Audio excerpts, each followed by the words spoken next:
Hello and welcome to Conduction and Breakdown of Gases. This is module 1.6. So today we'll be talking about streamer theory of the breakdown of gases followed by Parsons law. Now, as the introduction of the streamer theory, it came as an extension of Townsend theory, where we found certain drawbacks in the Townsend theory. Now, the streamer theory is much more realistic and the actual breakdown follows tightly with the streamer theory than the Townsend theory. Okay, now we'll see what are the drawbacks of the Townsend theory.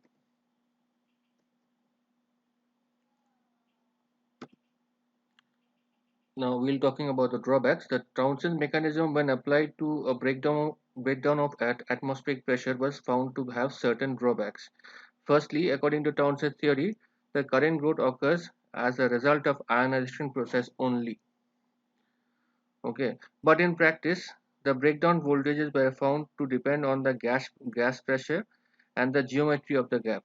So uh, it is not only because of the ionization but also the shape of the electrode and as well as the pressure of the electrode that affects the breakdown. Secondly, the mechanism predicts time lag of the order of 10 to the power minus 5 second, while in actual practice breakdown has was observed to occur at a very short time of the order of 10 to the power minus 8 seconds. So actual breakdown is much faster than the Townsend's predicted breakdown. Also, while Townsend mechanism predicts a very diffused form of discharge, in actual practice, discharges were found to be filamentary and irregular. Now, this Townsend concept, it's a diffusion kind of a discharge where where the area between the electrodes, all the area between the electrodes are diffused or have equal distribution of electrons. But actually what we see is that there are thin filamentary lines that we notice that during the breakdown that the actually the breakdown occurs in a small line shapes. I'll just draw them between, just a second.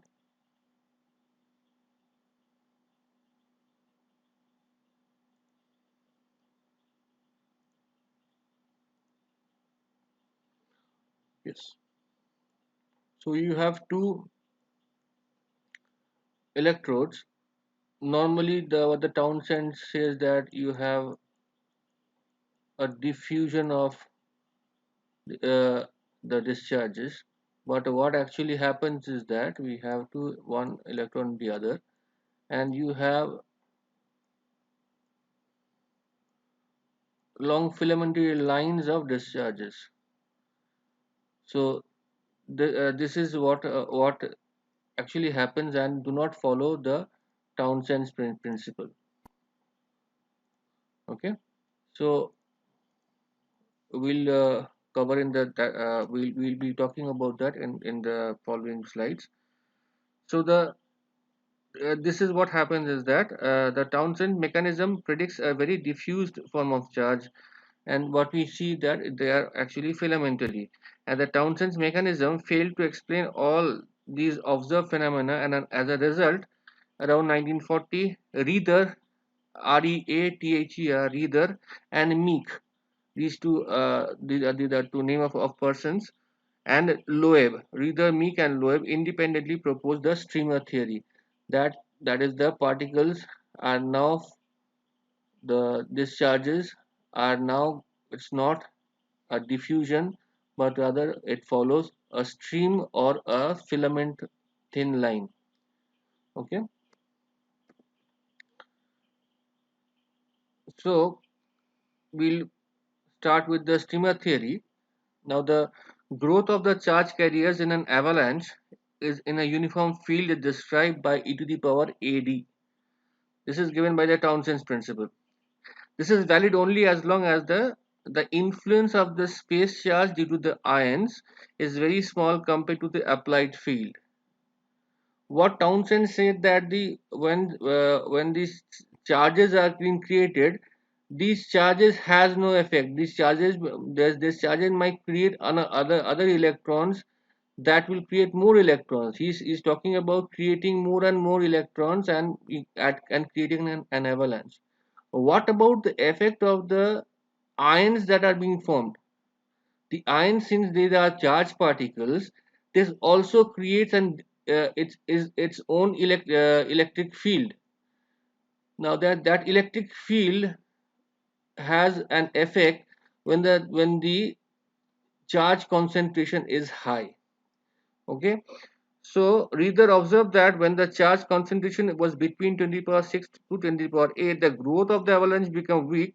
On the other hand, when the charge concentration was higher than 10 to the power 8, so above this, the avalanche current was followed to have a steep rise in the current between the electrodes, leading to breakdown of the gap. So anything above 10 to the power 8 will cause a breakdown in the gap.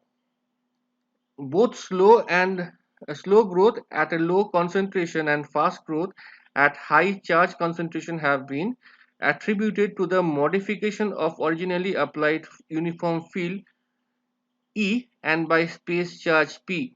So two these two slow and fast rise of charge both are affected by the electric field E and the space charge P. That is the what is the electric field between these two plates and what is the space when there are different charges, these creates their own electric field. Okay, now these electric field of this space charge affects the electric field which was previously there due to the electrodes. Okay, now these electric fields, since they interfere, we have a distortion in the electric field, and due to the distortion of electric field you have streams of breakdown that is being occurring. Okay, now for simplicity, the space charge at the head of the avalanche is assumed to have a spherical volume containing negative charge at top because of higher electron mobility. Now we are talking about this space charge. We'll now every avalanche, that is the concentration of charges, that the concentration of created charges that that, let's say that charges is flowing from right to left. Okay, so these charges are taken, this concentration of these, let's say these are the positive charges. Okay, these are the positive charges and we have a negative charges here. This is moving from the right to the left. Now these charge concentration are taken to be spherical.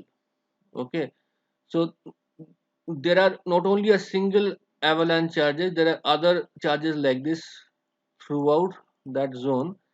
Now these charges will create its own electric field. Okay, so what happens is that these charges will have a spherical head.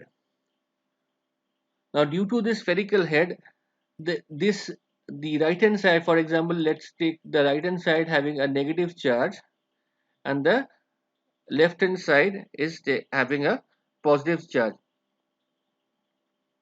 So under these conditions, the field gets enhanced at the top of the avalanche with field lines from the anodes terminating on its head. So here is the anode. The field lines from the anode, since it is a negative charge, will concentrate towards the anode end. Okay, so that is what it is being said. So the field line enhance at the top of the avalanche with the field lines from the anode terminating on its head. Further, at the bottom of the avalanche, the field between the cathode and the positive ions get enhanced. So this is we call this the negative side as the top side, and this positive side as the bottom side.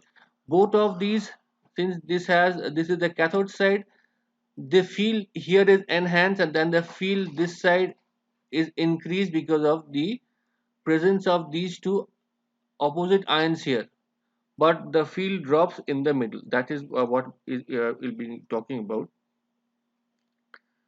Further, at the bottom of the avalanche, the field between the electrons and ion reduces the applied field E. Still further down, the field between the cathode and the positive ions get enhanced.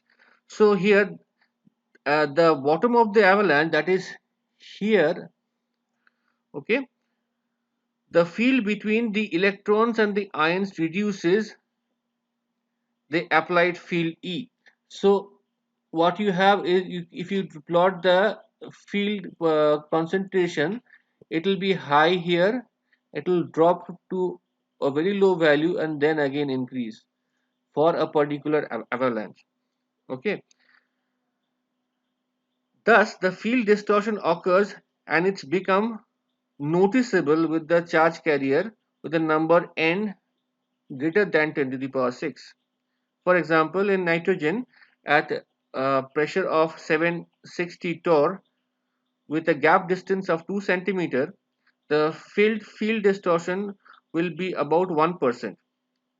This 1% field distortion over the vicinity of the top of the avalanche is effect is still negligible. However, if a charge density in the avalanche approaches 10 to the power 8, the space charge field and the applied field will have the same magnitude, and this leads to an initiation of a streamer. That means only when the charge concentration is more than 10 to the power 8, the effect of the electric field produced by the avalanche will interfere with the electric field between these two electrodes, and will, with this distortion, it creates the streams of uh, path that the electron flows, and which we see as a electronic or as an electric discharge, okay, during a dielectric breakdown. Thus the space charge field play an important role in the growth of avalanches in corona and spark discharges in non-uniform field gaps. It has been shown in the transformation from an avalanche to a streamer generally occurs when the charge within the avalanche head reaches the critical value 10 to the power 8. Okay, so that was what we have been talking about. Now further, we'll come to this. So this is how we have the anode and we have the cathode. Okay, so this is the field, and this is how this avalanche is creating its own field, and this field, it affects the total field experienced by the other charges. This is what this diagram shows about. Okay, further, in the cloud chamber photograph of the avalanche development have shown that under certain conditions the space charge developed in the avalanche can transform the avalanche into streamer, with lead to a very rapid development of breakdown. In the theories proposed by Rither and Meek, it has been shown that the avalanche in the gap reaches a critical size. The combined applied field of the space charge cause intense ionization and excitation of the gas particles in front of the avalanche. The instantaneous recombination of the positive ions and electrons releases photons, which in turn produces secondary electrons by photoionization. So this is what it has been proposed, that not only there is a field distortion because of the rapid combination. So it has been seen that the avalanche in the avalanche gap reaches a critical size. Now when this gap reaches a particular size, the combined field and the space charge cause intense ionization. Okay, so first of all, there is a distortion in the field. Now you slowly reduce the gap. Now at a critical gap, these effect create a more and more ionization. Okay, now it is not only the ionization, but it's also the instantaneous recombination of the positive ions and the electrons that create extra photons that again causes photoionization. So it's again the secondary process that is initiated here. These secondary electrons under the influence of the field gap develop into secondary avalanches. Since the photon travel at the velocity of the light, the photoionization process gives to rapid development of the conduction of channel across the gap. Okay, so there are these experimental values which have been uh, given here. These values are obtained from experimentation. This is the effect of the space charge produced by the avalanche on the applied field. So this is the electric field that is affected by the different this is the distance as well as the p, the pressure, and we have this alpha. So the effective field will be given by this expression. Okay, and this is the cathode directed streamer.